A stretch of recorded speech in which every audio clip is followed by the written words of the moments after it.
Good morning, or depending on when you're watching this, good afternoon, good evening, or good night. My name is Ross, and I was always told I had a voice of radio, so today I'm going to be showing you the deck that broke the Pokemon trading card game.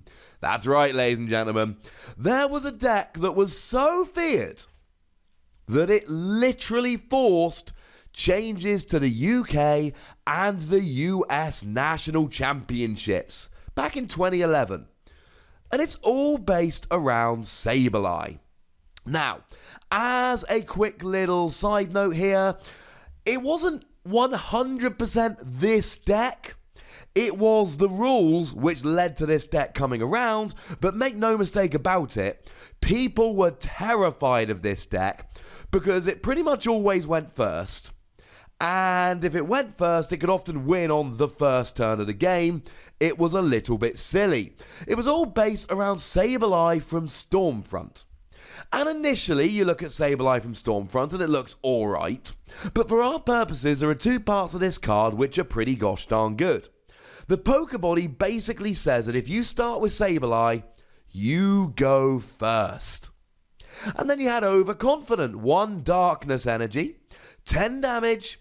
If the defending Pokemon has fewer remaining HP than Sableye, this attack's base damage is 40. And I should mention at the time that we did have a couple of ways to actually increase this damage a little bit more.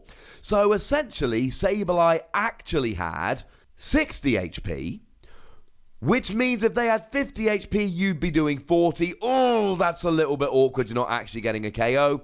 We had Special Darkness Energy back then, and Special Darkness Energy meant that you did an extra 10 damage with all of your attacks. So if you were up against a 50 HP Pokemon, Sableye could KO them for 1 energy, and you could do so going first on the first turn of the game. I should also mention there was an unknown in Undaunted, which when you put it on the bench, you could search your deck for a Darkness Energy, and it didn't say basic, and Darkness Energy, the special energy, did count back then.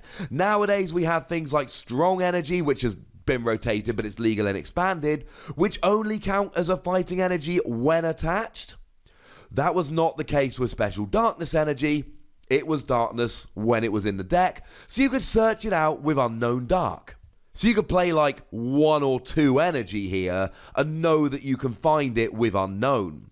But you're probably thinking, hang on a second, Wassy, that's 1 Pokemon you'll KO and they've got to have 50 HP and, you know, even though you're going first, it's not the end of the world. And you would be right, except when Black and White came out, in around about the summer of 2011, we got new rules in the Pokemon trading card game. And there were several of them, we don't need to go into them all right now, but the biggest rule of them was that you could use trainer cards going first. You see, for a long time, you'd been able to attack going first. That was nothing new. The new thing here was that you could use trainer cards going first. So now you could set up beautifully while having Sableye in the active.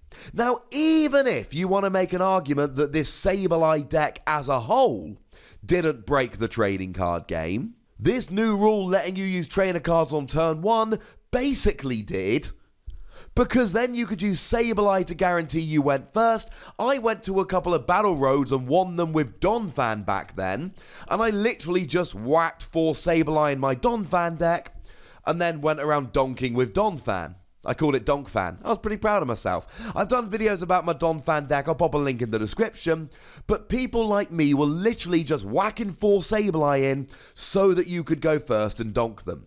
But when this was coming out, all of the discussion was really about the Sable Donk deck itself. So how did it actually work? Because yes, you've got Sableye, but we needed some other tricks as well in order to really clear your opponent's board, which was possible. First of all, we had the supporter card Seeker. Seeker basically meant that both players would pick up one of their bench Pokemon. So now in theory, you use Seeker to get rid of your opponent's bench Pokemon, and then you KO the active using Sableye. And we did have a decent little option for trying to make sure that you had the little Pokemon in the active. It was Pokeblower Plus. Now, Pokeblower Plus was actually good in a couple of different ways. Firstly, if you played 2 at the same time, it was a gusting effect. You could bring a Pokemon into the active. This was really handy because if your opponent had one really big Pokemon, you wanted to try and make sure that was on the bench so you could use Seeker to get rid of it.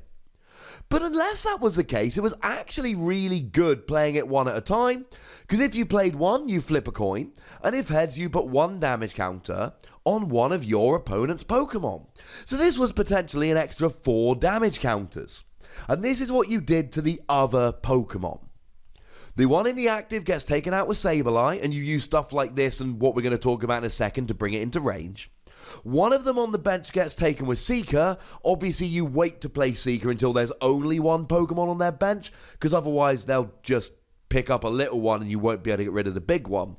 And in theory, you go first automatically and you clear their board.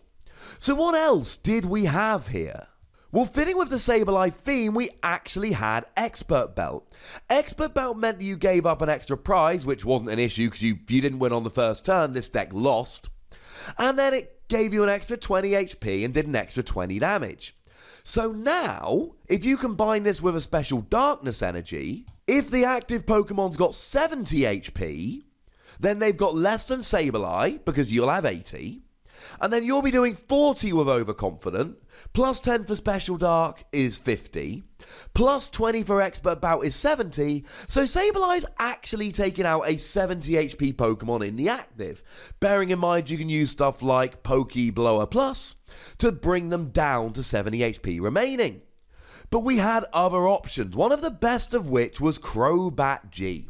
Crobat G was an especially highly played Pokemon back in the day, and when you put Crobat G onto the bench, you could do 10 damage to one of your opponent's Pokemon. And you're thinking, well, 10 damage, it's not exactly that much, is it? Well, no, but you also had Poker Turn, and Poker Turn meant that you could pick up that Crobat 4 more times. So now that one Crobat is actually 50 damage. Okay, starting to get a bit more respectable. But we also had Super Scoop Up, which was kind of like a Poker Turn, except it could be used on any Pokemon. Poker Turn was SP only, and you had to flip a coin, and if you didn't flip a heads, you couldn't use it. But hopefully you flip a heads and all is good. So now, if you can hit 4 heads on Super Scoop Up, that single Crobat isn't 10 damage, it's 90 damage. Which is starting to get just a little bit silly at this point. Oh yeah, and this wasn't just relevant for this, but it was most relevant for this. We had Junk Arm at the time, which let you discard 2 cards from your hand and reuse a item from your discard pile. Like Poker Turn, for instance. So now, all of a sudden, that single Crobat could potentially get the one Crobat, 4 Poker Turn, 4 Super Scoop Up, 4 Junk Arm, and that one Crobat's dealing 130 damage on the first turn of the game. Plus you've got Seeker, plus you've got Sableye in the active taking out a 70 HP Pokemon, plus you've got Pokeblower Plus here, which sounds pretty good. And you might be thinking at this stage, yeah, Wassy, but come on, there's a decent chance a part of the puzzle is going to be prized, and if a part of the puzzle is prized, you're going to be out of luck. Well, no, because we had Alpha Lithograph back then, which just said, look at all of your face-down prize cards. And using stuff like Crobat and Pokeblower Plus, you should be taking prizes during your turn. So as long as you find Alpha Lithograph here, you can then look at your prizes and make sure you take the correct one. Now, in order for this deck to work, you basically had to draw your entire deck on the first turn of the game. You needed all your Crobats, all your Poker Turns, etc. So we needed a heck of a draw engine, and we had it. You see, as well as Pokeblower Plus, there was Pokedraw Plus. Now, if you played one of these, you got to draw a card, that was fine. But if you played 2 of them, you got to search your deck for any 2 cards and put them in your hand. Which is frankly utterly ridiculous in terms of just getting the cards you need in order to set up. We had Uxie back then. I mean, everybody had Uxie back then. Uxie was amazing. There was a version of this deck that just used Uxie in order to attack instead of Sableye, But Sableye was the better attacker, and really Uxie Donk was pre-rules change. Pre-rules change you could use Uxie Donk, but you kind of had to go second. Post-rules change you used Sableye to force going first, and really Sableye was the best way to do it here. The advantage with Uxie basically was that you could play a bunch of plus power. You can't really use plus power with Sableye, because if you've got an expert bout and a special dark, you can't really ever do more damage than that, because you only did 40 with Overconfident if they had less HP remaining, so plus power became irrelevant. So that's why you would use Uxie rather than Sableye. It was mostly a plus power thing, but that all became irrelevant when the rules change came in. And we even saw play here for Victory Medal. That's right, ladies and gentlemen. Victory Medal did not see play in anything but the speediest of speed decks. Flip 2 coins. If one of them's heads, draw a card. If both of them are heads, search your deck for any one card. Couple of double heads and you would be absolutely laughing. And then just in terms of getting out your Pokemon, we had Pokemon Collector then, which let you search for any free cards.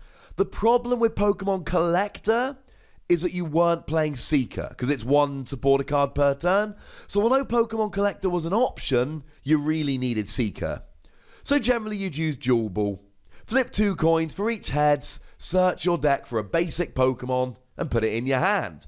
And essentially here you had Sableye, you had Uxie, you had Crobat, and you had Unknown Dark to search out your Darkness Energy. And you would literally play 1 or 2 special Darkness Energy. You could play 1 and then if it was prized use Alpha Lithograph, or you could play 2 just to try and make sure it wasn't prized. And that's how the deck worked. Ridiculous draw, using Crobat and Pokeblower to take out Pokemon on the field, using Seeker to get rid of their last one, and then Sableye to knock out a 70 HP Pokemon in the active. It could clear boards on the first turn of the game. It was ludicrous. It wasn't perfect. There were 2 pretty hard counters to this, and they were another Sableye or a Spiritomb. Spiritomb, if you started with it, stopped your opponent playing item cards, which pretty much shut down this deck hard.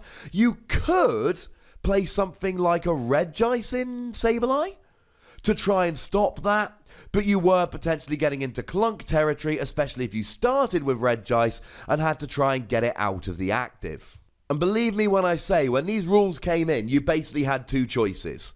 Play for Sableye or play for Spiritomb.